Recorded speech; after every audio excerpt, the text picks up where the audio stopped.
Have some of them developed that much, or is it just that Dwayne's thrown to the mat? Combination of both, but those guys really have developed. You think how far Terry McLaurin and Harris and Johnny Dixon was, if I remember right, in January, he wasn't sure he was going to play anymore, just because of the knee issue, chronic knee issues that he was dealing with. So, combination of both, but you can't look past that development. Far left, Lori. Coach, we've talked a lot about how all the injuries you've faced have affected you on game day. How much of an impact has it had during practices? Are these guys that would normally be sitting because of your Ryan Shazier rule, or has it really affected your impact on practice days? The Ryan Shazier rule, that's a great one. In case there's some new people in here, the Ryan Shazier rule is the mental reps instead of competitive reps, so very good, Miss Lori. We have some of that. You have that anytime you're in the week 7, week 8, whatever it is, you have some of that you're dealing with. So it does impact practice quite a bit, to be honest with you. It's when you start, scout teams start getting watered down because you took your redshirt guys or potential redshirt guys and now move them into those backup roles. So that's just the trickle down effect takes place this time of year. Third row left, Dan. Urban, what are the biggest ways in which you've seen Brian Hartline grow as a coach from the beginning of the season to where he is now? Well, he was here for a year before, and he's very good technically, obviously, because that's how he's made a living for quite a while in the NFL. Where he's improved is the tactical part, which is that goes on in that room there. So he's made much improvement there. Is there anything specific he's brought to those wide receivers that have helped lead to that development you talked about before? Oh yeah, instant credibility, knowledge, play the game. Yeah, I love him. He's doing a great job. Over to the right, Clay. How often are receivers allowed to practice one-hand catches? Is that practiced, or is that just developed over time, or is it a guy just stick his hands out, oh, look what I found? Or has Chris Carter just handed that down over the years? Well, I've never been asked that before.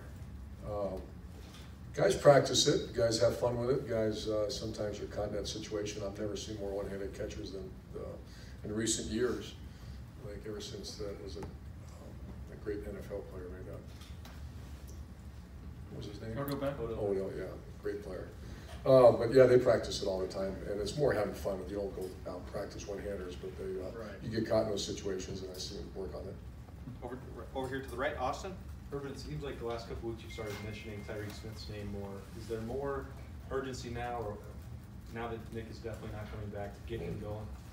Sure, but you know, Nick hadn't been with us since really week 2 or whatever it was, week 3, I believe. But Tyreek's just getting better and better and better. He's got a great future, great future. What does it take for somebody that's in their first year? I know he's not going to replace Nick or any of that stuff, but to get out there and play 20, 25 snaps at defensive end, be in the trenches as a true freshman. Yeah, that's unusual as a true freshman to play offensive or defense line. That doesn't happen very often. Obviously, Nick did it, and we've had some guys do it around here. But Tyreek's a very gifted guy. The thing he has also, very mature, very intelligent guy. Right next door, Tim. Yeah, Urban, when you lose a guy like Nick and he's gone now and stuff, but do you address the team as in, you know, because anybody can worry, can wonder about, you know, a guy coming back through the door maybe helping them, but that era is over. You understand what I'm saying? I mean, do you address your team in that regard? That we have conversations. Who's lost, but I don't know. I don't like to share what I do things with the team, but we have conversations. But I mean, but you personally, I mean, is that the way you have to look at it as a coach, that it is now moving on? Is that how I have to look at it? Yeah. In other words, you know, he's not coming back, so to speak. Yeah, that's the way we all look at it. I will say this, that Nick Bosa and Joey and the Bosa family from day one, they walked on this campus. They're great people. They have done so much for this. So we all love them to death and wish them well.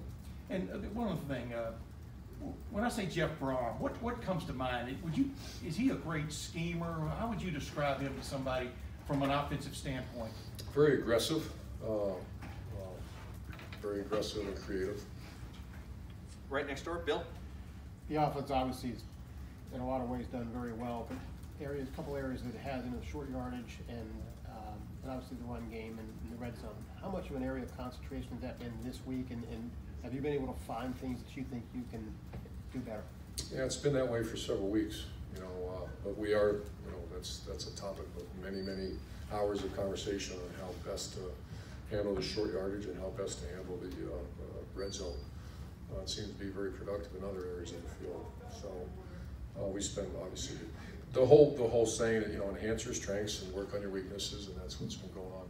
It's been asked before, the Tate Martell, is that a possibility that he could be Sure. used? Yes. Final two individuals over to the left, Doug.